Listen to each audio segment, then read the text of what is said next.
vakaras, eteryje savivaldos savaitė. Rugpjūčio 25-oji ko gero taps istorinės reikšmės data druskininkams. Praėjusį ketvirtadienį čia įvyko įspūdingo vienintelio Baltijos šalyse žiemos pramogų komplekso Snoras Nau Arena oficialus atidarimas, kuriame dalyvavo Lietuvos Respublikos ministras pirmininkas Andrius Kubilius, vyriausybės nariai, įvairių šalių ambasadoriai reziduojantys Lietuvoje ir daugybė kitų garbių svečių. Ant vaizdingo Nemuno kranto įsikūrė žiemos pramogų kompleksas pagal parametrus pateks į geriausių pasaulio uždarų slidinėjimo trasų penketuką ir saulygiaverčių konkurentų neturės mažiausiai 1000 km spinduliu. Žiemos pramogomis čia galės džiaugtis ir slidininkai, ir snieglentininkai. Be abejo, laukiami ir tie, kurie tiesiog nori puikiai praleisti laiką išskirtinėse slidinėjimo centro kavinėse, originaliuose baruose ir pasigrožėti kvapą gniaužiančių vaizdų, atsiveriančių pro panoraminio restorano įsikūrusio 47 metrų aukštyje langus. 8 hektarų teritorijoje įrengtos 3 kalnų slidinėjimo ir snieglenčių trasos. 460 metrų ilgio ir 50 metrų pločio trasa suaugusiems bei snieglentininkams, 150 metrų ilgio trasa pradedantiesiems ir vaikams, bei atvira veiksianti oro temperatūrai nukritus iki 5 laipsnių šilumos, 640 metrų ilgio ir 40 metrų pločio trasa. Arenos trasose nuolat bus palaikoma apie 2 laipsnių šalčio temperatūra, o kasdien sniegą gamins 15 sniego generatorių pagrindinėje ir pradedančiųjų uždarose trasose. Snoras Nau Arenoje vienu metu galės pramogauti ir ilsėtis apie 1000 žmonių. Lankytojai, neturintys kalnų slidinėjimui skirtos aprangos, galės ją išsinuomoti. Persirengimo zonoje įrengta apie 1000 spintelių asmeniniams daiktams saugoti, persirengimo kabinos ir dušai. Kainos į areną svyruoja nuo 65 iki 115 litų visai dienai ir nuo 55 iki 95 litų už 4 valandas pramogų. Tikimasi, kad pradėjusi veikti žiemos pramogų arena pavers druskininkus dar konkurencingesnių kurortų turizmo bei poilsio sektoriuje ne tik šalyje, bet ir Europoje.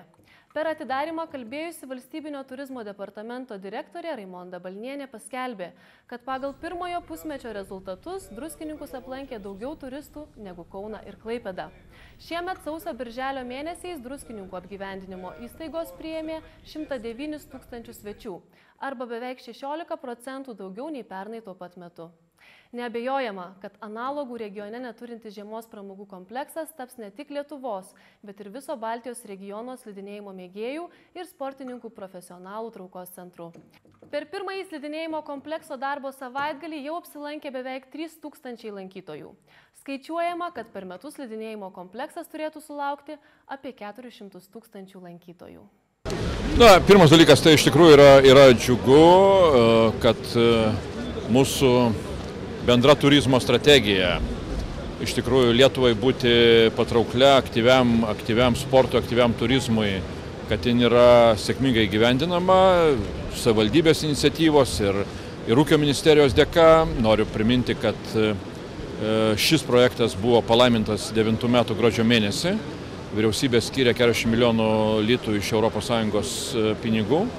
Ir iš tikrųjų toks objektas, be abejo, žinant tai, kad 1000 km spindulių nieko panašaus nėra, tikrai yra dar vienas labai patrauklus objektas, kuris pritrauks ir į druskininkus, ir Lietuvą daug turistų. Lygiai taip pat mes manom, kad ir kiti panašus projektai, kuriuoms skiriam pinigų, sakysime, Ignalinos žiemos centrą irgi sutvarkyti ir įrengti pagal pasaulinius standartus, Elektrėnuose turėti gerą areną žiemai, taip pat bus sėkmingi. Ir Lietuva bus patraukli turistam ne tik tai vasarą, bet ir žiemą.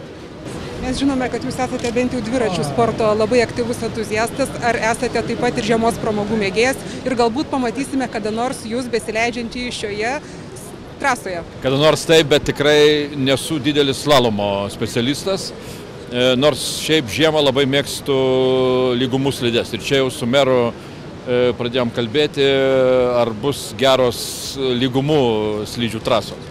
Tai šioje vietoje iš tikrųjų matau, kur turėsiu pasitempti vardan to, kad galėčiau pajausti džiaugsmą šiame objekte. Bet aktyvus sportas, aktyvus poilsis, manau, tikrai yra tai, kas ne tik tai turistus turėtų pritraukti Lietuvą, bet ir visiems Lietuvos žmonėms duotų daug naudos, visų pirma, jų sveikatos ir jų turiningo poilsio atžvilgiu. kaipgi jaučiatės šiandien, kuomet ta svajonė jau tikriausiai virto realybę? Na, sakyti, kad jau šiandien kitus projektus projektuoju, tai gal būtų per daug drąsu, bet atvirai pasakius, jaudulys buvo prieš šiandien dar dieną, šiandien ryte. Šiandien dieną jau praktiškai kaip ir ceremonija į pabaigą, lieka dabar jau pramogos ir pasimėgavimai. Tai aš manau, kad nuotaika pakili, viskas gerai, viskas šaunu, žmonės sveikina, visi vertina labai šauniai. Džiaugiuosi. Dažnai sakau, kad druskininkuose įkurtuvės įprasta, bet šiandien vyksta įkurtuvės ne druskininkuose, o Lietuvoje.